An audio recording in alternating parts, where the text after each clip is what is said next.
युवासेना प्रमुख आमदार आदित्य ठाकरे हे आज ठाण्यात येऊन गेले. गर्दीचा विक्रम केला.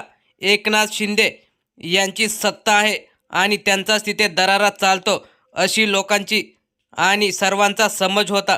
परंतु आदित्य ठाकरेंनी दाखवून दिलं की हे ठाणे फक्त आनंद दिघेसाहेब आणि बाळासाहेब ठाकरे यांचंच आहे. त्यांनी अनेक शाखांचं उद्घाटन केलं.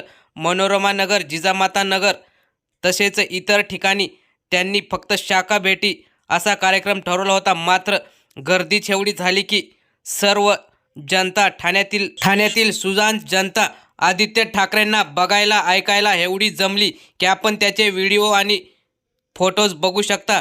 किती गर्दी आहे. आदित्य ठाकरे यांच्या सभेला गर्दी होणार नाही असं शिंदे गटाने ठाण्यातील नेत्यांनी सांगितलं होतं. परंतु त्यांच्या नाकावर टिच्चून आदित्य ठाकरेंनी गर्दी जमवून दाखवली. एकनाथ शिंदेंना सरळ आव्हान दिलं की मी ठाण्यात तुमच्यासमोर येऊन उभा राहतो.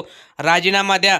तुम्हाला कळेल ओरिजिनल शिवसेना आणि आनंद दिघेसाहेब आणि बाळासाहेब ठाकरेंची शिवसेना काय आहे.